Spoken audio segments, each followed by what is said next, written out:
Hello. Good morning everyone. क्या हाल चाल?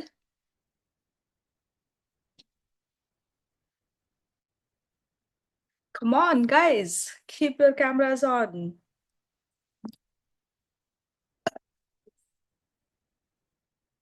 कैसे चल रहे हैं हाल चाल? सच सच बताओ मुझे। House life? General conversation for YouTube, चलो। नहीं, यूट्यूब में नहीं डालूंगी, अपने ही अपने लिए व्हाट्सअप। ठंड है बहुत। हाल चाल अकड़ गए हैं। ठंड तो है यार, ठंड है आपके यहाँ पर?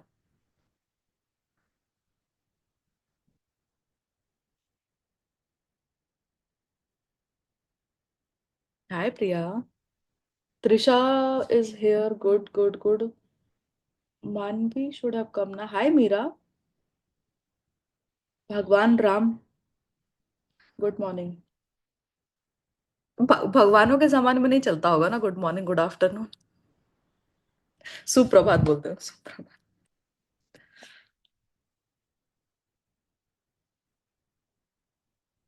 Dipankar hi, good morning. Kartik. Kartik Aaryan. Who is K? क्या आज हमको कुछ गाने सुनने मिलने वाले हैं from K? Nikita good morning. Good morning दी। ऐसे बुझे बुझे से क्यों लग रहे हो तुम लोग सुबह सुबह? कैन यू एटलीस्ट प्रेटेंड कि तुम्हारे पास एनर्जी है and you can keep your cameras on, unmute yourself, look nice.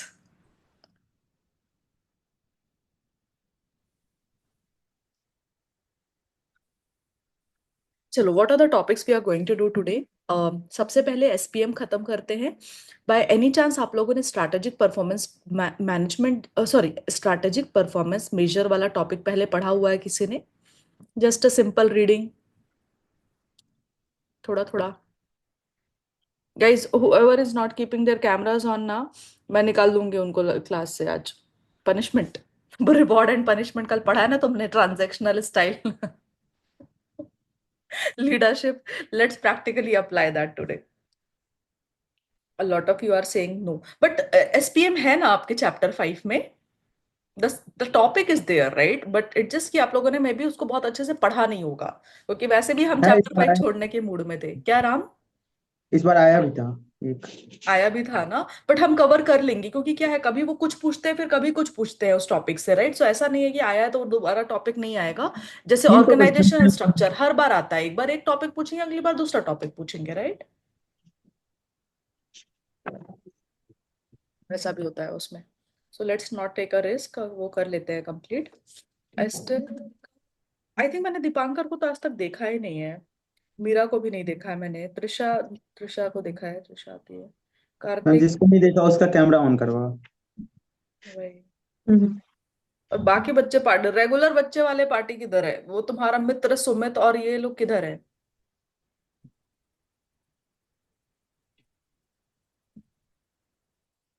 चलो, let me open the notes for SPM.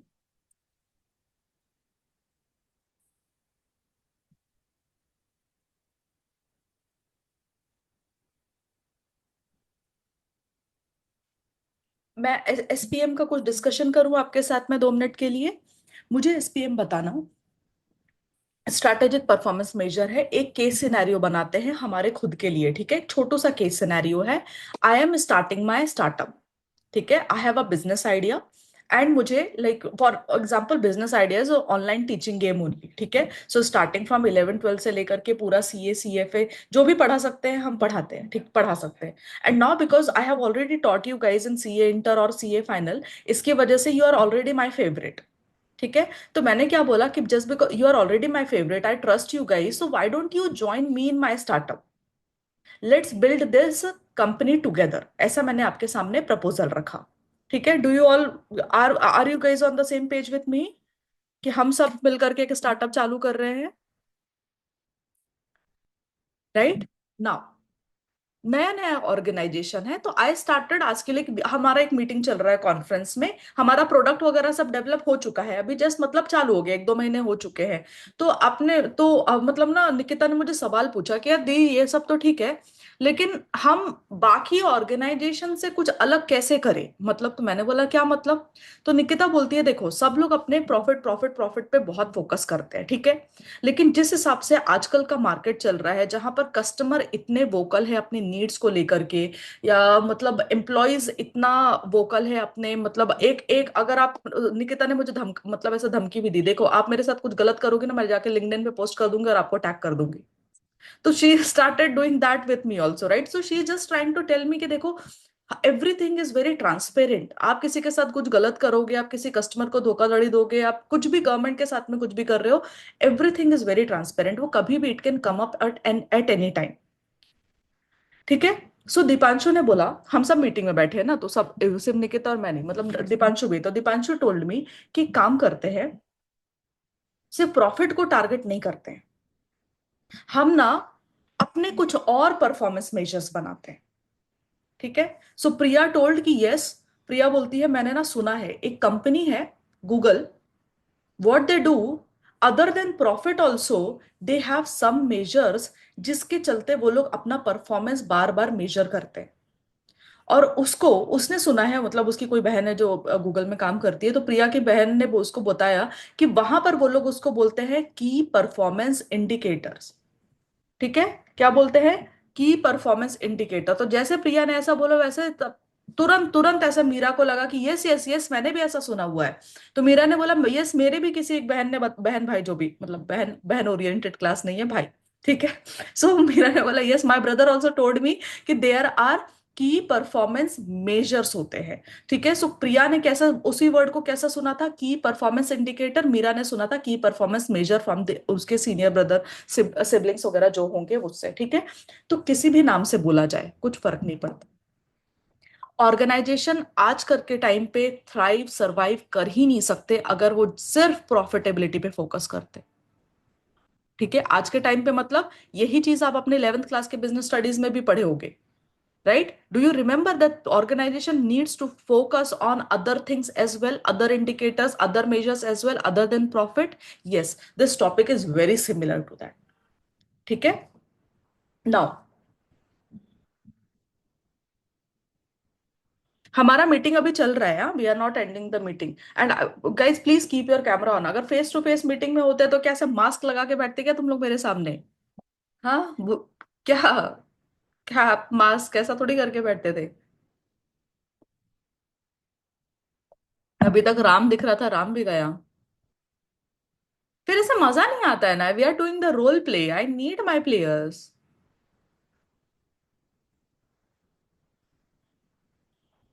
Ram is back, Kartik has decided, who is KK, is it खुशी?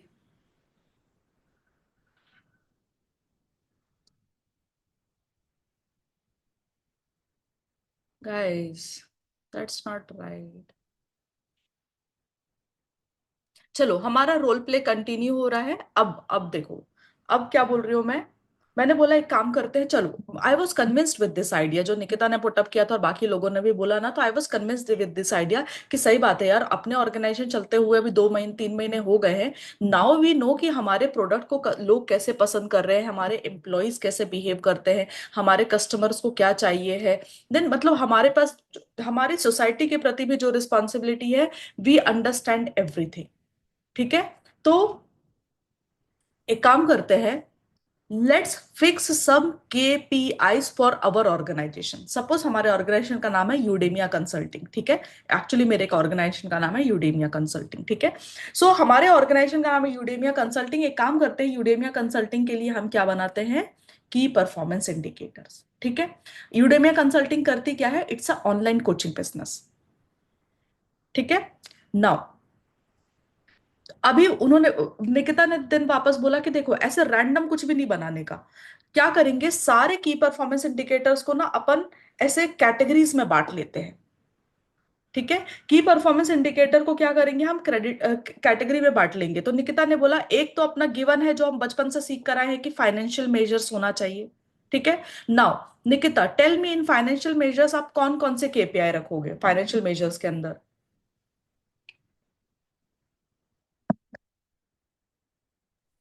Ma'am financial measures में return on investment ma'am रखेंगे। Yes. फिर return on growth, growth नहीं में नहीं, ma'am sales return growth, revenue का growth होता है। सेल्स। अच्छा, ठीक है। और मैम एकदम बेसिक पे जाओ, 11th क्लास में क्या बोलते थे, क्या होता था किसी भी ऑर्गेनाइजेशन का ब्लड?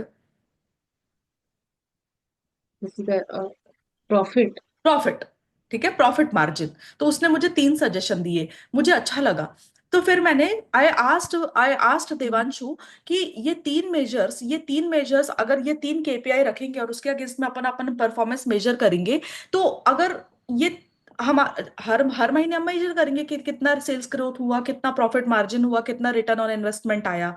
तो ये देख करके यूडेमिया कंसल्टिंग के बारे में क्या पता चल रहा है?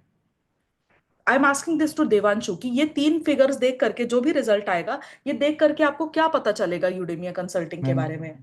उस ऑर्गेनाइजेशन की फाइनेंशियल पोजीशन पता चलेगी और वो financial ability performance and profitability वो पता चलेगी।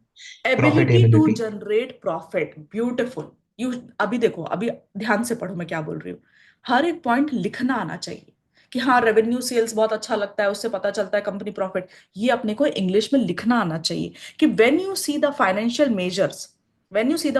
measures for any organization, they provide understanding of the organization financial performance and their ability to generate profit। ऐसा कंटेंट मिला आपके बुक्स में? पहले चेक करो फाइनेंशियल मेजर्स के बारे में, उसको टिक करो कि हो गया, डन। मार्किंग करते रहा करो, उससे आपको सेटिस्फेक्शन मिलेगा नेक्स्ट टाइम कि हाँ, मेरा पढ़ के हो गया है। Guys who have not kept your cameras on, आपको भी कंफर्टेबल लग रहा है? मिला वो टॉपिक? Yes, no? फिर आप लोग चैट में एक्टिव रहो, especially those people who have not kept their cameras on ना। कूल। कूल। ठीक है, और डाउट भी रहेगा तो आप चैट में पूछो, मैं चैट मेरे सामने ओपन रहती है, राइट? नाउ, राम ने बोला कि देखो, यूडेमिया कंसल्टिंग है ऑनलाइन कोचिंग बिजनेस, ठीक है। कोचिंग बिजनेस अक्सर अक्सर माउथ पब्लिसिटी से ज्यादा चलता है। आप एक बच्चे को खराब पढ़ाओगे मधु मैम, वो जाके 10 लोगों को बताएगा, 10 बच्चे ने वो 10 बच्चे और किसी को बताएंगे, वो बच्चों के एनरोलमेंट्स आना बंद हो जाएंगे। जो व्यक्ति एक बार एनरोल करके गया है, अगर आप उसको इंटर में अच्छे से नहीं पढ़ाओगे तो वो फाइनल में भी नहीं आएगा। ठीक है। सो गोल क्या होता है ऑनलाइन कोचिंग बिजनेस का, कि बच्चा अपने पास ही पढ़ना चाहिए, जितना हो सकता है एक सब्जेक्ट के आप और भी सब्जेक्ट अपने पास में पढ़े, ठीक है। और ना सिर्फ अपने पास में पढ़े, वो अपना अच्छा रेटिंग भी दे। इसलिए नहीं पढ़े कि एक बार पैसा दे दिया, ओ माय गॉड अब तो फंस गए, अब तो पढ़ना पड़ेगा। No, he is also, that person is also liking the classes, right? He has good feedback about the classes, he is giving us good ratings about the classes, right? So ये किसने सजेस्ट किया अपने को? राम ने। सो ये वाले कौन से ये मेजर्स को क्या बोलेंगे अपन, Ram? Customer customer satisfaction measure. Customer satisfaction measure. Customer satisfaction measure उस ऑर्गेनाइजेशन के बारे में क्या बताते हैं? कि कस्टमर की लॉयल्टी क्या है, कस्टमर की प्रेफरेंस क्या है, कस्टमर रिटेंशन क्या है। They give the insights about organization's ability to meet customer need and provide high quality product or services। आपको ये कंटेंट मिला कि क्या इंसाइट क्या प्रोवाइड करते हैं customer satisfaction measure? Everybody please see in your note. Customer satisfaction, मैं screen पे नहीं दिखा रही हूँ वरना आप ना बहुत इधर उधर आप मेरे ऊपर फोकस करो और अपने नोट्स पे देखो। कस्टमर सेटिस्फैक्शन मेजर जो अभी राम ने बोला ना कि कस्टमर लॉयल्टी दिखाते हैं, कस्टमर का फीडबैक दिखाते हैं, ये क्या करते हैं? ये मेजर्स क्या है? ये मेजर्स ये बताते हैं कि क्या कोई भी ऑर्गेनाइजेशन अपने कस्टमर का नीड फुलफिल कर पा रही है, एंड क्या वो अपने कस्टमर्स को high quality product and service provide कर पा रही है या नहीं कर पा रही। मतलब यूडेमिया कंसल्टिंग अपने बच्चों का, अपने स्टूडेंट्स का नीड फुलफिल कर पा रही है, क्या उनको सही प्रोडक्ट, क्या सही मटेरियल्स, क्या सही सर्विस दे पा रही है, नहीं दे पा रही है, right? Give me some examples of customer satisfaction measures. एक तो आपने कस्टमर ये वाला कौन सा, कस्टमर लॉयल्टी आपने बोल दिया था केपीआई का, और क्या है Ram? Customer customer retention. Customer retention मतलब अगर इंटर में बच्चा मुझसे पढ़ के गया तो फाइनल में भी आना चाहिए, मतलब I am retaining my customer. हाँ जी। ठीक है। देन उसके बाद में आपने कस्टमर लॉयल्टी बोल दिया था कि कस्टमर लॉयल है अपने पास में, और उसके अलावा? High quality deliver, high quality product and service. नहीं, लेकिन उससे कस्टमर मेजर कैसे करेंगे कि हम डिलीवर कर पा रहे हैं या नहीं कर पा रहे हैं?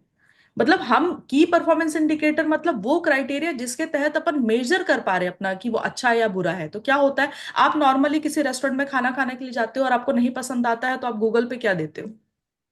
गंदा ही रेटिंग देते, customer rating. Rating, exactly. So customer satisfaction rating बहुत मायने रखता है। मूवी, एक मूवी देख रहे हो, मूवी अच्छी नहीं लगी आपको, अभी रिसेंटली कोई मूवी आया था ना, क्या मूवी था यार, बहुत ही भंगार मूवी था एक, ये बंदी है ना कृति सैनन, उसका क्या मूवी आया था वो? उसका तो सब कुछ ही बेकार रहता है। अरे नहीं, अरे रिसेंटली मूवी आया था ना यार, दो पत्ती, बहुत ही एकदम ऐसा, मतलब मेरा दो पति, हाँ दो पति, हाँ। नहीं, दो पत्ती है जो भी, दो पति, एक वो आया था, ठीक है। और एक और मूवी आया है अभी रिसेंटली बहुत गंदा, वो कार्तिक आर्यन का, भूल मैं भुलैया कार्तिक 3। आर्यन। भूल भुलैया 3 इतना डेडली मूवी है ना, मेरा ऐसा मतलब मैं बता नहीं सकती, ऐसा खून खौल रहा था मेरा वो मूवी। मैं क्या देख रही हूँ, मेरे को ऐसा लग रहा था यार, मैं बोला इससे अच्छा मैं जाके बच्चों के पढ़ाती हूँ, नोट्स बनाती हूँ यार, ये क्या आलिया भट्ट हो गया, नॉनसेंस। कृति सेनन हो गया, इन सबको एक्टर को ये लोग एक्ट्रेस है। मेरे को तो समझ ही नहीं आता आज तक। ठीक है, so normally when you don't like stuff like that, आप क्या करते हो, जा करके गूगल रिव्यूज देते हो, राइट? ताकि सामने वाले को पता चले कि आप उसका प्रोडक्ट पसंद कर रहे हो नहीं कर रहे हो, उसकी सर्विस पसंद कर रहे हो नहीं कर रहे हो। तो दीज थिंग्स बिकम, ठीक है। एक होता है customer complaints, customer complaint box रखा जाता है कि यार जैसे आप देखो ना, कोई भी प्रोडक्ट कभी भी उठा के देखना, नेस्ले का, कैडबरी का, कुछ भी ऐसा चॉकलेट भी उठा के देखा, तो पीछे लिखा रहता है for feedback and complaints write दोस्त to this email ID. So how many complaints are you getting, महीने दर महीने वो कंप्लेंट्स कम हो रहे हैं ज्यादा हो रहे हैं, right? So are you clear, ये पॉइंट्स आप लिख पाओगे एग्जाम में अगर एसपीएम का ये आएगा तो? सितंबर में एसपीएम का कौन सा क्वेश्चन आया था? यही वाला आया था। यही लिखने के लिए आया था क्या? जी यार,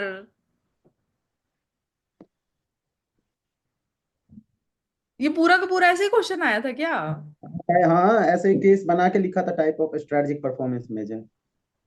अरे ऐसे ही यार, देख ही लेता हूँ।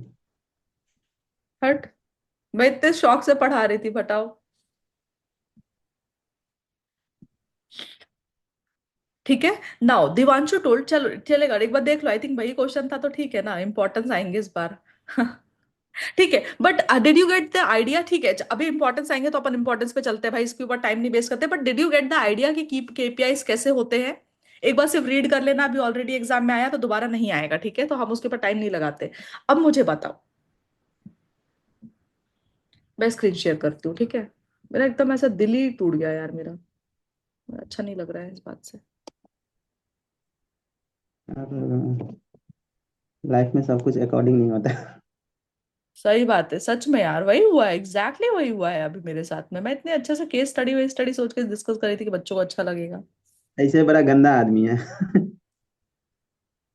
अरे ऐसा मत बोलो भाई, मेरे रिकॉर्डिंग में डालना है मुझे ये यूट्यूब पे। ऐसे गंदा क्यों है, हमारा एनालिसिस खराब था भाई, ऐसे का क्या लेना देना है उसमें? ठीक है, कम टू इम्पोर्टेंस गाइस। हाँ, डिजिटल ट्रांसफॉर्मेशन करना है आज अपने को, ठीक है। सुनो, हाँ जी, मैं अब मैं, नहीं क्वेश्चन, हाँ, टाइप ऑफ। अब आपने को ना ये समझ में आ गया ना स्ट्रैटेजिक परफॉर्मेंस मेजर्स होते क्या है। मैं थोड़ा सा एक्सप्लेन करती हूँ, थोड़ा सा, नॉट मच, आपको ऐसा लगेगा नहीं, लगना नहीं चाहिए कि अरे टाइम वेस्ट हो रहा है। सिर्फ मैं थोड़ा सा एक्सप्लेन करती हूँ, आप अपने मटेरियल में सिर्फ इसको मार्क करेंगे। स्ट्रैटेजिक परफॉर्मेंस मेजर अगर बाय एनी चांस लिखने के लिए आ गया, कुछ केस सिनेरियो हो गया और आपको पूछा कि एक्सप्लेन करो, तो दो लाइन में भी अच्छा कुछ लिखने के लिए आना चाहिए, ऐसा नहीं कि जो भी मन किया लिख दिए। तो फिर क्या ऐसे उसमें उसमें कीवर्ड मैच करता, फिर मार्क्स नहीं देता, ठीक है। तो आप कैसे एक्सप्लेन करोगे कि एसपीएम क्या होता है? It is a method that increases managements understanding. एक ऐसा मेथड है एसपीएम जिससे मैनेजमेंट का अंडरस्टैंडिंग, अपन सब मैनेजमेंट के पार्ट थे जो मीटिंग में बैठे थे, तो हम चाहते थे हमको अपने ही ऑर्गेनाइजेशन के गोल्स के बारे में ज्यादा अंडरस्टैंडिंग मिले, मतलब हम वो पहुंच पा रहे हैं या नहीं पहुंच पा रहे हैं वहां तक, right? So that is what it is, a method that increases management understanding of the organisation strategy को। Key performance measure must be created, selected in and combined into report. क्या बोल रहा है कि जो ये की परफॉर्मेंस इंडिकेटर्स होते हैं ना, इनका इनका इनको क्रिएट होना चाहिए। जैसे अपन बोल रहे थे कि customer loyalty, sales revenue growth, ऐसे एम्प्लॉयज के साइड में भी employee retention, employee turnover. So all of this we will create, we will select. कि देखो मतलब जो भी सजेशंस आएंगे उसमें से हम सेलेक्ट करेंगे कि अपने लिए कौन से 5-6 केपीआई होंगे अपने ऑर्गेनाइजेशन के लिए, वो रखेंगे, एक रिपोर्ट में डालेंगे, और हर महीने दर महीने देखेंगे कि अपन कैसे ग्रो कर रहे हैं उसमें। Do we all agree to this procedure कि हम ऐसा कर सकते हैं अपने ऑर्गेनाइजेशन के लिए? यस। केपीआई जो रहता है ना, केयरफुली चूज करना चाहिए, बिकॉज जो केपीआई आप चूज करोगे उसके बेसिस पर डिपेंड करेगा कि उस ऑर्गेनाइजेशन के बाकी लोग जो है उनका काम कैसा है, उनका बिहेवियर कैसा है। आप अगर सपोज आपका ऑर्गेनाइजेशन प्रॉफिटेबिलिटी के लिए भागता है, तो आपको प्रॉफिटेबिलिटी भी चूज करनी है, बट और भी केपीआई चूज करनी है। बट आप सोचो कि प्रॉफिटेबिलिटी गया तेल लेने सबसे पहले, क्योंकि अपना ऑर्गेनाइजेशन नया है, सबसे पहले अपने को कस्टमर सेटिस्फैक्शन पे ध्यान देना है। आज अगर कस्टमर सेटिस्फाई रहेगा तो 2 साल के बाद अपन प्रॉफिट कमाएंगे ही। आप यू हैव टू चूज यर कि आपके कस्टमर सेटिस्फैक्शन के जो, या कस्टमर सेटिस्फैक्शन मेजर जो होते हैं ना, वो आपके आपके फोकस पॉइंट होने चाहिए, क्योंकि उस पर डिपेंड करेगा कि आपके ऑर्गेनाइजेशन के एम्प्लॉयज जो रहेंगे वो किस तरह से काम करेंगे। अगर आप टॉप मैनेजमेंट में बैठ करके गलत केपीआई बोल दिए, तो नीचे वाले लोग उसी डायरेक्शन पे काम करेंगे।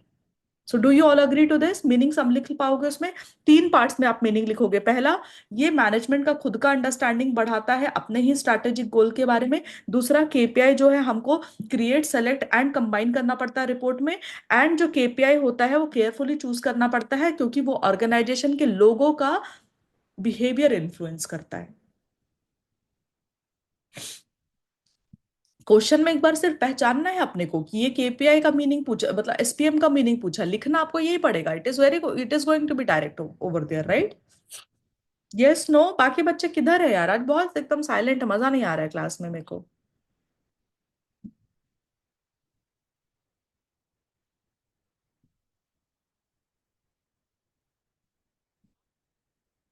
चलो, एसपीएम में एक छोटू सा क्वेश्चन है, मैनेजिंग पॉलिटिकल एस्पेक्ट। ये है कि आपके बुक्स में मैनेजिंग पॉलिटिकल एस्पेक्ट वाला एसपीएम के अंदर?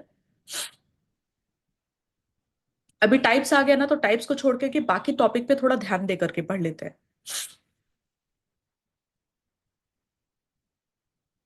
ठीक है। मैनेजिंग द पॉलिटिकल एस्पेक्ट क्या होता है? ऑर्गेनाइजेशन पे ना 2 तरह के लोग रहते हैं, 2 तरह के माइंडसेट वाले लोग रहते हैं।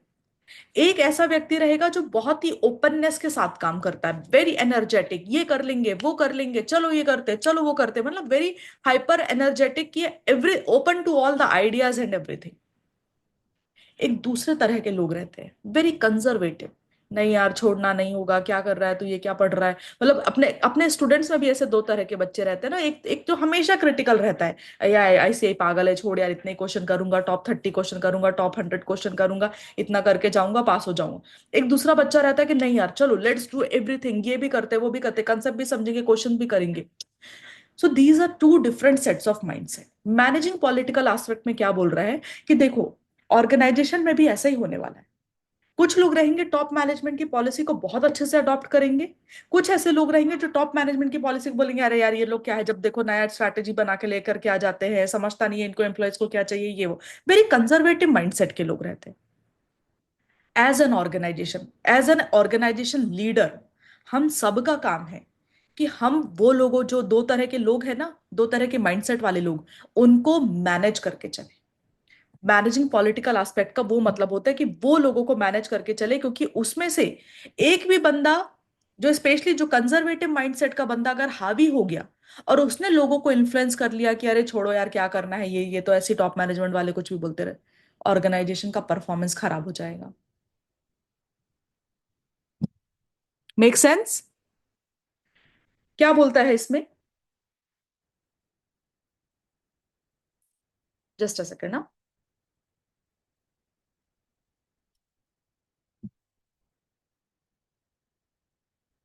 Can somebody read this part, managing political aspect वाला? Priya, will you read? Internet ठीक है आज? अभी? Good, go ahead. Good. Read read managing political aspect, at least 2 से 3 सेंटेंसेस हम याद करके चलेंगे इसके एग्जाम्स के लिए। ठीक है। Ma'am, shall I read from the book? या Managing political aspects of implementing a strategy. People involved in the planning process for the implementation of strategy may be affected by two set of forces. यही चीज मैंने explain किया था, there will be 2 set of forces से effect होने वाले रहेंगे। क्या बोला है? People involve in planning process for implementation strategy, मतलब कोई भी स्ट्रैटेजी में इंप्लीमेंट करने वाले जब लोग रहेंगे ना, तो इंप्लीमेंट करने के स्टेज पे ना 2 तरह के लोग मिलेंगे, 2 सेट्स ऑफ फोर्सेस वाले लोग मिलेंगे। मतलब या they will be affected by 2 sets of forces. पहला, what is the The, first force? the rational one. Forces of openness, communication, communication and and self self-analysis. Analysis. मतलब ये वो लोग रहे who are open to ideas, कि चलो boss करते हैं, रैशनली थिंकिंग करेंगे, सेल्फ एनालिसिस करेंगे, कम्युनिकेट करेंगे सामने वाले के साथ में। ऐसा नहीं कि अपना डिसाइड कर लिया कि ये स्ट्रैटेजी है, चलो अपन अपन करते हैं, ऐसा। No no no no, not like that. They are ready to communicate कि boss, this is the idea, this is how we should implement, ये से ये अचीव होगा। एंड जो भी गुड आइडियाज है they want to share. So openness रहता है और रैशनल फोर्स के अंदर वाले लोगों के अंदर। कम्युनिकेशन बहुत ज्यादा इन्वॉल्व करते हैं वो लोग, एंड सेल्फ एनालिसिस करते हैं। कुछ गड़बड़ हुआ तो अभी एनालाइज करो क्या गड़बड़ है, उसको ठीक करेंगे। ठीक है। What is the second force, Priya? Political force. They urge knowledge retention and selective communication and caution. या मतलब दीज काइंड ऑफ पीपल, ये लोग रहेंगे ना, ये जो फोर्स वाले लोग रहते हैं ना, ये इंटरनल राइवलरी क्रिएट करते हैं, आपस में ही झगड़े। आप, अरे नहीं नहीं उसने तो ये बोला, चल अपन यही करेंगे, ऐसा रहता है ना। अपने स्कूल में भी ऐसे बच्चे रहते हैं ना, हमेशा होता रहे कि एक काइंड ऑफ बच्चा रहता है जो हमेशा कीड़े करना चाहिए, इसका इसके बारे में बिचिंग, इसको इसके बारे में बिचिंग, ये वो। सो सेम ऑर्गेनाइजेशन भी, क्योंकि अल्टीमेटली वही जो स्कूल के बच्चे हैं वही जाके बाद में ऑर्गेनाइजेशन में काम करेंगे। तो सेम माइंडसेट ही आगे जा रहा है ना, सिर्फ समय के साथ, हालात के साथ ऑर्गेनाइजेशन बदल रहा है, आसपास के लोग बदल रहे, माइंडसेट वही है। So this is how organisation में भी इफेक्ट होता है। इंटरनल राइवलरी क्रिएट करना, सेलेक्टिव कम्युनिकेशन करना।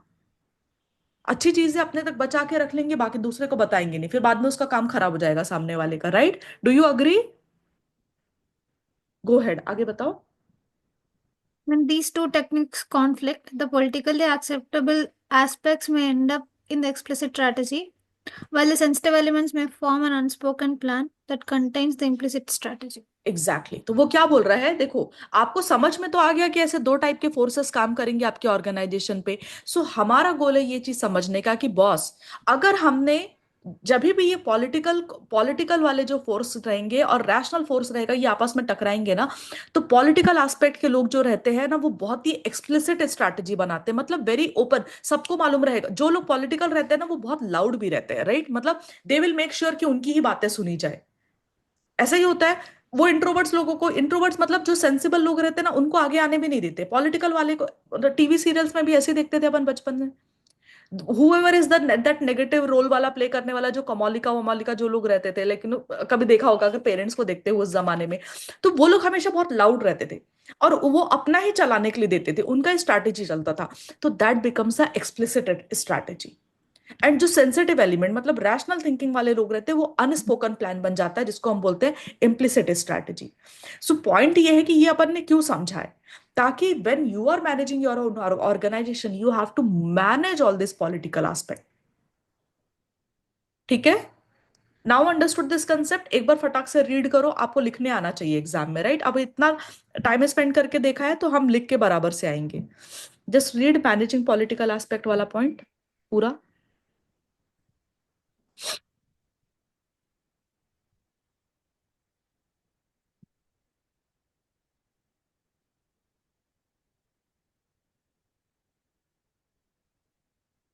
ये जो मैनेजिंग पॉलिटिकल एस्पेक्ट वाला ना, इसे बीच में उन्होंने ऐसे डाल दिया है। पहले वो चाहते थे तो एसपीएम का सब कुछ एक्सप्लेन कर देते थे, उसका importance, meaning, types, choosing the right पे एसपीएम लास्ट में डालना चाहिए था। बीच में डाल करके ना वो बच्चों का दिमाग घुमा देते कि अरे यार ये क्या नया टॉपिक है अब इसके अंदर।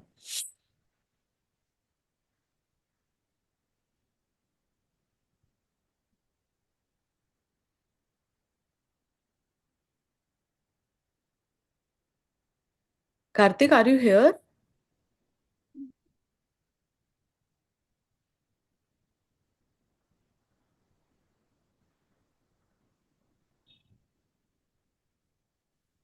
मैम ये वाला टॉपिक था नहीं मेरे में, तो थोड़ा डाउन कर दीजिए, हम लिख लेते हैं।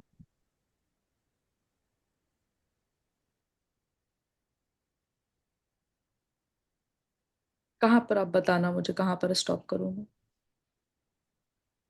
हाँ अब स्टॉप कर देंगे।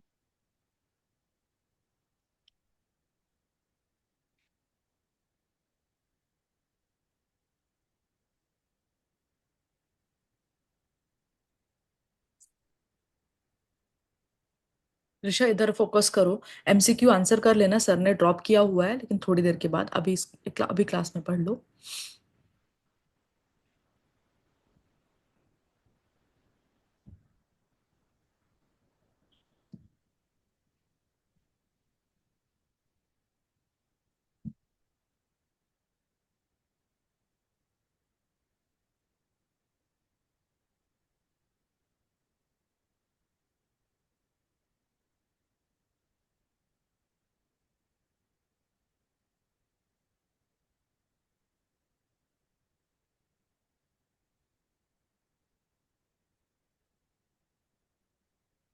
Done guys?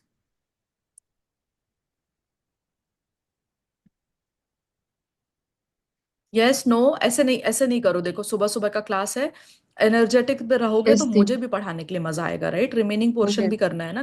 नॉर्मली प्रिया, निकिता, देवांशु, राम का प्रॉब्लम नहीं आता, लेकिन बाकी बच्चे नहीं बोलते हैं ना फिर। Good, good, good, good, very good, चलो ठीक है, मुझे दिखा अभी अपना टाइप्स वाला। तो टाइप्स वाला ऑलरेडी एग्जाम में आ चुका, बट क्विकली डिस्कस कर लेते हैं। फाइनेंशियल मेजर्स वो मेजर्स होते हैं जो एक ऑर्गेनाइजेशन की एबिलिटी टू जनरेट प्रॉफिट के बारे में बताते हैं, जैसे कि return on investment, sales growth, profit margin. तो कोई ऑर्गेनाइजेशन ये अपने केपीआई में डालेगी तो हर महीने उसको मेजर करती रहेगी कि कम हुआ, ज्यादा हुआ, क्या एक्शन लेना है, वॉट एवर। ऐसा ही होता है, हर ऑर्गेनाइजेशन ऐसे ही करता है। कस्टमर सेटिस्फैक्शन मेजर में वो अपने केपीआई में डालेगा customer satisfaction rate, customer retention rate, customer loyalty, feedbacks and complaints, और हर महीने मेजर करेगा कि कम हो रहा है, ज्यादा हो रहा है, कैसे एक्शन प्लान लेना है। मार्केट मेजर्स क्या होते हैं? मार्केट मेजर्स बताते हैं कि किसी कस्टमर का एबिलिटी है क्या, किसी कस्टमर का मतलब सॉरी, ऑर्गेनाइजेशन का एबिलिटी है क्या कि नए कस्टमर को गेन कर सके और एग्जिस्टिंग कस्टमर को मेंटेन कर सके। So market measures shows the ability कि हम क्या कर सके, किस न्यू कस्टमर्स को गेन कर सके एंड एग्जिस्टिंग कस्टमर्स को मेंटेन कर सके। सो इन्फॉर्मेशन, हम कितने कॉम्पिटेटिव हैं ये मार्केट मेजर्स बताते हैं, जैसे कि हमारा मार्केट शेयर कितना है, हमारा कस्टमर एक्विजिशन रेट कितना है, मतलब कंपटीटर को पीछे रख के हम कितने कस्टमर लेकर आए, मार्केट शेयर गेन कर रहे हो ना आप। Customer reference, one of the एक, मतलब ये चीज याद रखना, कस्टमर रेफरेंस। जैसे आप अगर पढ़ के गए, आपको अच्छा पसंद आया, आप दूसरे स्टूडेंट को बताओगे, कोई पूछेगा कि तूने एसएम कैसे किया था, लास्ट डेज पे कैसे मैंने, तूने कैसे पढ़ा था, if you like it you will tell it. So this is called as customer reference. इससे भी मेरा मार्केट शेयर बढ़ता है, मेरा मतलब किसी भी ऑर्गेनाइजेशन का, right? Make sense? Now employee measures क्या होते हैं? वो ये बताते हैं कि क्या उस ऑर्गेनाइजेशन का एबिलिटी है, क्या उस ऑर्गेनाइजेशन का एबिलिटी है टैलेंटेड एम्प्लॉयज को गेन करके रिटेन करने का, और क्या वो ऑर्गेनाइजेशन का ऐसा एबिलिटी है क्या कि वो पॉजिटिव वर्क एनवायरनमेंट रखे। मैंने कल भी आपको बताया था, आपके आर्टिकल्स जो दूसरे फ्रेंड्स रहते हैं वो बताते हैं कि टॉक्सिक वर्क एनवायरनमेंट हो गया है सीए फर्म का। सो एज एन ऑर्गेनाइजेशन आपका उद्देश्य होता है कि आप लोगों के लिए क्या करेंगे, आप पॉजिटिव वर्क एनवायरनमेंट मेंटेन करके रखेंगे। ठीक है? ये कैसे चेक करने के लिए मिल जाता है? एम्प्लॉय सेटिस्फैक्शन रेट से, एम्प्लॉय टर्नओवर रेट से। एम्प्लॉय टर्नओवर, अगर एम्प्लॉय बार बार छोड़ के जाएगा तो एम्प्लॉय टर्नओवर रेशो हाई होगा। ठीक है? देन आता है इनोवेटिव मेजर्स, मतलब कंपनी इनोवेशन पे कितना खर्चा करती है, आर एंड डी में कितना स्पेंडिंग करती है, कितने पेटेंट रजिस्टर किए, कितने नए प्रोडक्ट लॉन्च किए। तो उससे पता चलता है कि क्या उस ऑर्गेनाइजेशन की एबिलिटी है कि प्रोडक्ट को क्रिएट एंड सर्विस को, नए नए प्रोडक्ट्स एंड सर्विस को क्रिएट करने का। एंड लास्ट वाला आता है एनवायरमेंटल मेजर्स। एनवायरमेंटल मेजर्स क्या होते हैं कि भाई हमारा काम सिर्फ ये थोड़ी कि ऑर्गेनाइजेशन बनाया है तो एनवायरमेंट में कितना भी कचरा करते रहेंगे, नो नो। हमारी ability to impact the environment is a environmental measures. जैसे कि हम कितना कार्बन, कार्बन जो है ओजोन लेयर पे छोड़ देते हैं, कितना कार्बन एमिशन हमारे फैक्ट्री की वजह से हो रहा है, हम वेस्ट कितना वेस्ट कर देते हैं, कितना वेस्ट, मतलब वेस्ट को रिडक्शन करना है। एनर्जी कंजम्पशन, क्लास चल रहा है, लाइट चल रही है, जैसे क्लास बंद हुआ लाइट भी, लाइट चालू छोड़ के चले गए हम यहाँ पर। आपका भी ऐसे होता है, आप रूम में बैठ के पढ़ते रहते हो, फिर रूम से उठ करके भाग जाते हो, 2 घंटे बाद आते हो, लाइट पंखा चल रहा है, एसी चल रहा है। So energy consumption you are not reducing, no. So you have to take the environmental measures कि आप ऑर्गेनाइजेशन चला रहे हो, इसका ये मतलब नहीं है कि एनवायरमेंट को जैसे यूज करना है वैसे यूज करेंगे, राइट? उसके नीचे उसके नीचे एक छोटू सा टॉपिक होगा। इतना पढ़ा आपने, टाइप्स तक कंप्लीट किया? एक सेकंड, टाइप्स के बाजू में ये था ना, इंपॉर्टेंस था ना, पहले आप इंपॉर्टेंस पढ़ो। इंपॉर्टेंस में आओ। इंपॉर्टेंस में अभी मुझे खुद बताओ, आप खुद बताओ, एक एक बच्चे से मैं पूछती हूँ। एक एक बच्चे से मतलब, कहाँ गया वो बच्चा? एक तो राम राम लेफ्ट तुरंत। त्रिशा, कैन यू स्पीक अभी? Yes, ma'am. Okay, so you tell me कि एसपीएम अगर हम बराबर से करेंगे, मतलब अपन ने जो स्टार्टिंग में मीटिंग किया और हमने बराबर से अपने केपीआईज डिसाइड कर लिए कि देखो ये केपीआई रखते हैं अपन, मतलब ऐसे 8-10 केपीआई उठा लिए, जितने भी उसमें थे ना लिस्ट में, उसमें से 8-10 उठा लिए, और हर महीने अपन उसको उसके अगेंस्ट में अपना परफॉर्मेंस मेजर करेंगे। इससे आपको फायदा क्या होगा? What is the importance of SPM? You give me any one. Goal alignment. मतलब हमको ऐसा नहीं है कि हमको पता ही नहीं चल रहा है कि हमारी ऑर्गेनाइजेशन कहाँ जा रही है। अगर हमने अपने केपीआई डिसाइड कर लिए कि ये 10 केपीआई है, और हर महीने अपन उसके अगेंस्ट में अपना परफॉर्मेंस मेजर कर रहे हैं, मतलब हमारे गोल्स तो डिसाइड हो जाएंगे ना भाई, कि चलो हमारा कस्टमर रेटिंग अभी करंटली 3.5 चल रहा, आउट ऑफ 5। हमारा गोल है कि उसको 5 आउट ऑफ 5 पे लेके जाना है। So it helps you align your goal. It also helps you stay on track to achieve your goals. हर महीने मेजर करोगे ना, ऐसा तो नहीं कि केपीआई बना ले, चलो अभी एक साल के बाद देखेंगे 31 मार्च को। No no no no no, you have to measure whatever. जो 10 केपीआई आप पिक करते हो ना, हर मंथ एंड पे वो मेजर होती है। मैं जिस ऑर्गेनाइजेशन में इसके पहले काम करती थी ना, there is a company called S Maersk, it's a Denmark based MNC. Each month मुझे वहां पर हमको केप, और it's a very big organization, मतलब अराउंड 900 सब्सिडरीज, जेवीज, एसोसिएट है उस कंपनी के। इट्स वर्ल्ड वाइड बहुत बड़ा ऑर्गेनाइजेशन है वो। उनके उतने सारे कंपनीज का ना हम केपीआईज बनाते थे, और देखते थे कि उसका परफॉर्मेंस कैसा है हर महीने। और फिर जो कस्टमर, जैसे अपने पता चला कि फाइनेंशियल परफॉर्मेंस खराब आया इस मंथ, तो फाइनेंस वाले को भेजते थे, भाई तेरा ये रिपोर्ट है, तू बता डेविएशन का कारण क्या है। तेरा गोल था ऐसा होना चाहिए। कस्टमर सेटिस्फेक्शन में अगर ये प्रॉब्लम हुआ, तो सेल्स एंड मार्केटिंग वाले को या जो कस्टमर लीडरशिप वाले होते थे उनको भेजते थे कि बॉस ये बताओ, why your rating is going down, you give us the reason, what are your action plans. तो ये हर मंथ होता है ऑर्गेनाइजेशन पे। जितना सिंप्लीफाई यहाँ पर लिख रहा है ना, उतना सिंप्लीफाई होता नहीं है प्रैक्टिकली। प्रैक्टिकली इसके ऊपर मीटिंग्स होते हैं, बताना पड़ता है कि क्यों कार्बन एमिशन जो इतना ज्यादा है बढ़ रहा है या कम हो रहा है। तो organisation leaders will come and explain this. ठीक है? Make sense? Just give me a Yes, ma'am. Moment, हाँ, just give me a moment. नीचे का रीड करो, will continue with this, just give me a moment, I be back. ठीक है Ram, you tell me the second importance of strategic performance measure. Strategic performance measure से क्या resource फायदा होने वाला एलोकेशन। है? Resource allocation.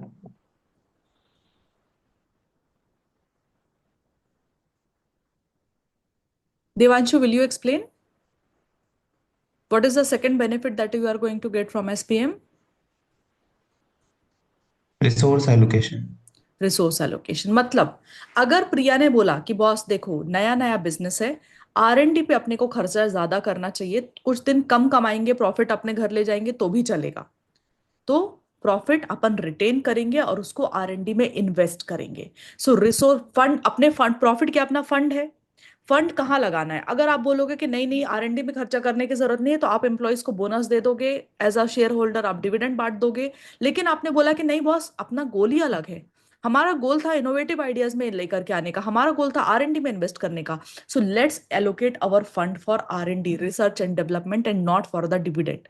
So it helps you prioritize the effort and allocate resources to areas that have greater impact on organization performance. Resource allocation का मतलब क्या हुआ? कि it will help you prioritize effort, कि भाई कहाँ एफर्ट लगाना है, कहाँ पैसा ज्यादा लगाना है, right? Areas that have greater impact on organization performance. ठीक है? Done? Who will tell me the next, what is the next benefit that you are going to have? 4 ही है total. Continuous improvement. Correct. So what does it mean by continuous improvement? Framework बनाने में मदद करेगा जिससे continuous improvement होगा मतलब अगर जैसे ऑर्गेनाइजेशन आपने का। बोला था कि आपकी कंपनी का रेटिंग आ रहा 3.5/5, ठीक है, तो अभी 3.5 से एकदम से 5.5 थोड़ी हो जाएगा, आपको धीरे धीरे रेटिंग बढ़ाना पड़ेगा। अभी 3.5/5 है, अगले महीने 3.6 पे लेकर आओ, धीरे धीरे आप अपने सर्विस पे जो इंप्रूवमेंट्स करोगे उसका इम्पैक्ट दिखने। ऐसा थोड़ी है कि एक बैच मैंने गंदा पढ़ाया और अगला बैच अच्छा पढ़ा है तो तुरंत ही मेरा रेटिंग 5.5 हो जाएगा। That is not going to happen. अगर मेरा रेटिंग 2.5 था तो 2 से 3 जाएगा, 3 से 4 जाएगा, 4 से 5 जाएगा, और ये होने में 4-5 साल भी लग सकते हैं मुझे।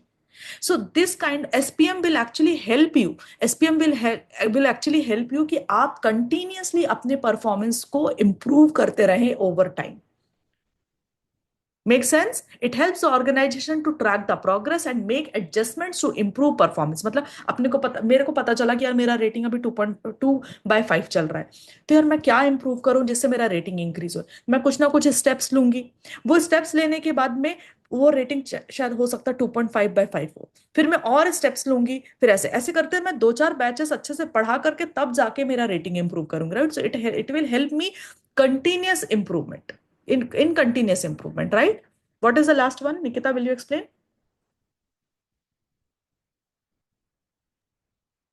The external accountability. एक्सटर्नल लोग कौन होते हैं जिसके प्रति एक्सप्लेन अकाउंटेबिलिटी करना मैम, चाहिए? करें? हाँ। मैम ये ऑर्गेनाइजेशन को हेल्प करता है अकाउंट और डेमोन्स्ट्रेट करता है अकाउंटेबिलिटी देने में स्टेक होल्डर्स को, स्टेक जिसमें होल्डर्स को? इंक्लूड होते हैं customers, share holders, regulatory bodies मतलब गवर्नमेंट। और रेगुलेटरी बॉडीज। Exactly exactly. सो सिर्फ ऐसा नहीं है ना कि अपन ने, याद है 11th क्लास के बिजनेस बिजनेस स्टैंडर्ड्स में पढ़ा था कि any organization doesn't work on isolation. उसके आसपास के लोग हमेशा उससे, 11th या 12th में कहीं तो भी पढ़ा था अपन ने, ये एग्जैक्ट वर्ड पढ़ा था हाँ कि नो 4th बिजनेस में। रन्स, है ना, survives on in isolation. Basically it gets impacted by its environment. So not just they are getting impacted, organization is already impacting. So external accountability, अगर आप ज्यादा कचरा डाल दोगे, पास की नदी है उसमें जाके फैक्ट्री का कचरा डाल दोगे, आसपास के लोगों को नुकसान होगा, आपके ऊपर केसेस हो सकते हैं। So your SPM will create external accountability कि आपके स्टेक होल्डर्स के प्रति आपकी क्या जिम्मेदारी है। Now will you be able to write all this four? पहला गोल अलाइनमेंट पे हेल्प करता है, दूसरा रिसोर्स एलोकेशन में हेल्प करता है, तीसरा कंटिन्यूस इंप्रूवमेंट में, एंड लास्ट एक्सटर्नल अकाउंटेबिलिटी पे। अंदर का कंटेंट लिख पाओगे क्या? Yes, no? Yes ma'am, yes ma'am. Just, लेकिन फिर भी just for my satisfaction can you give it read? 2 minute लो और रीड करो उसको प्रॉपरली प्लीज। इसी टॉपिक के अंदर एक छोटू सा टॉपिक है जो बोलता है, इसी इसी इसी लाइन पे चलता है, जो बोलता है कि किसी भी ऑर्गेनाइजेशन के पास में होलिस्टिक एसपीएम होना चाहिए। होलिस्टिक एसपीएम मतलब वो सिर्फ प्रॉफिट पे फोकस ना करे, प्रॉफिट के साथ पे और एलिमेंट्स पे फोकस करे। और हमने अग्री भी किया, right? Did we all agree? ठीक है। ट्रिपल बॉटम लाइन फ्रेमवर्क, वो बोलता है कि बॉस, एक एक फ्रेमवर्क दिया गया जिसमें बोला गया ट्रिपल बॉटम लाइन। एक बॉटम लाइन क्या होती है? पीएनएल का लास्ट आइटम। पीएनएल का लास्ट आइटम क्या होता है आपका? Bottom line, profitability. तो वो प्रॉफिट प्रॉफिट तो आपका रहेगा, SP profit is going to be your SPM, but profit के साथ में लोग, पीपल, वो भी ऐड करो। प्लैनेटरी कंसर्न्स मतलब एनवायरमेंटल मेजर्स, वो भी इंक्लूड करो। ट्रिपल बॉटम लाइन बोलते हैं कि अपना जब एसपीएम चूज करोगे तो 3 चीजें दिमाग में रखो: profit, people and planetary concerns. ठीक है। इसके अंदर का कंटेंट में ऊपर वाला ही लिख देना, जो पढ़े थे ना आप टाइप्स ऑफ एसपीएम के अंदर वाला कंटेंट, वो वही लिखना है आपको। ठीक है, विथ एग्जाम्पल्स, लेकिन ऐसे ध्यान रखने का। फिर कुछ कुछ और महान व्यक्ति आए, वो बोले नहीं नहीं नहीं, सिर्फ उससे काम नहीं चलेगा, आप क्वाड्रुपल बॉटम लाइन भी रख सकते हो एज एन ऑर्गेनाइजेशन, जिसमें आप प्रॉफिट, पीपल, प्लैनेटरी कंसर्न तो रखोगे, प्लस अपने एक स्पिरिचुअल डायमेंशन ऐड कर दिया कि पर्पस क्या है। वो कभी कभी आप लोगों को मन में आता है ना कि मैं क्यों मैं इस दुनिया में, what is my ultimate goal and purpose, मैं क्यों कर रहा हूँ इसी, क्यों 14-15 घंटे मुझे पढ़ाई करनी है, what is my ultimate purpose, how I am going to add value to into this. All that thought come आता है because of the spiritual dimension. ठीक है। So you also need a purpose in life as an organization as well, right? So profit, people, planetary concerns and purpose. डन। छोटू सा topic था। Last topic of SPM guys, last topic of SPM, आप choose कैसे करेंगे कि आपके लिए सही की परफॉर्मेंस इंडिकेटर या स्ट्रैटेजिक परफॉर्मेंस मेजर क्या होना चाहिए? आपके लिए सही क्या होगा? You tell me. कुछ ना कुछ फैक्टर, जैसे अपन ऑडिट में पढ़ते हैं ना कि हाउ डू यू डिसाइड कि ये इन्फॉर्मेशन रेलिवेंट, रिलायबल है या नहीं है, फैक्टर्स टू बी कंसिडर, ये वैसा ही क्वेश्चन है। Factors to be considered for choosing the right SPM.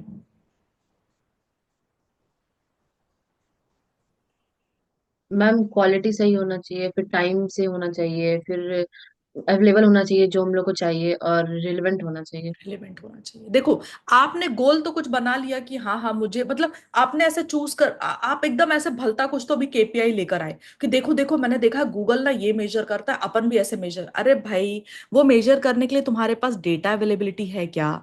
अच्छा डेटा क्वालिटी है क्या? टाइम पर डेटा मिलेगा क्या?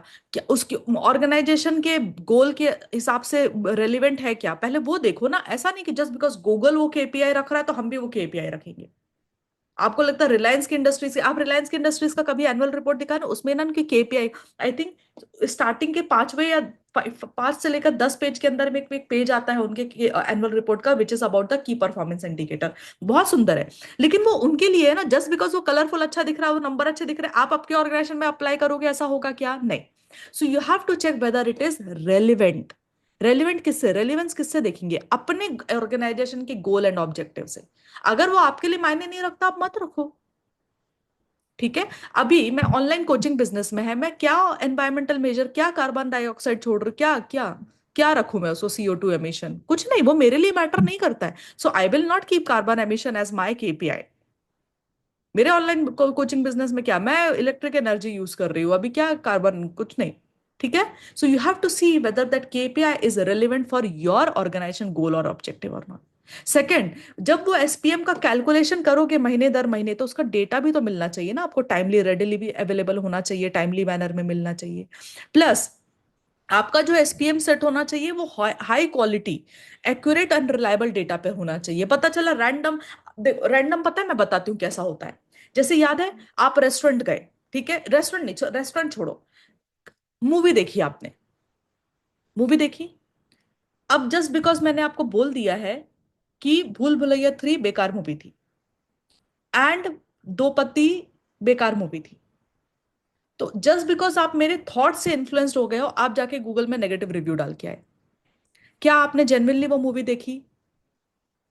क्या आपने उसको एनालाइज किया कि उसमें क्या गाने हैं, क्या प्लॉट है, क्या है? नहीं। तो ये होती है भलता डेटा, इसको बोलते हैं बैड क्वालिटी डेटा। अब कृति सनन अपने घर पे रो रही है कि निकिता ने उसको 2 रेटिंग दिया है।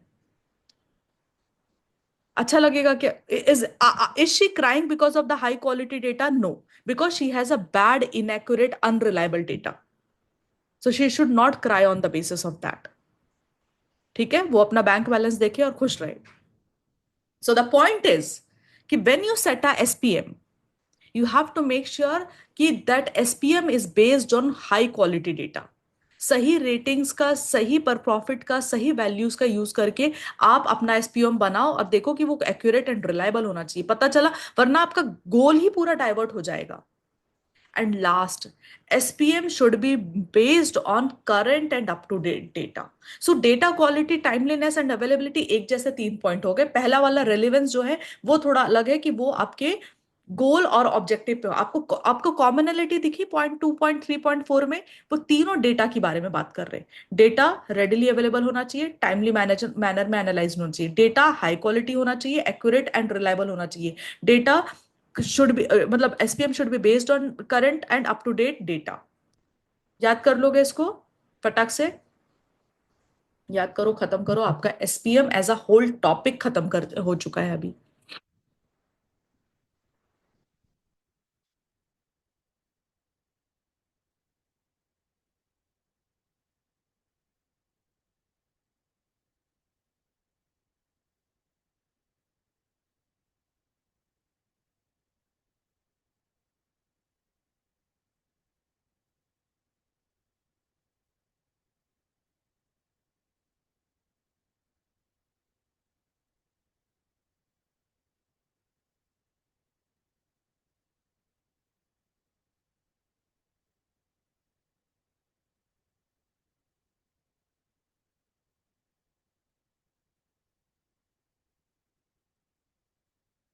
डन?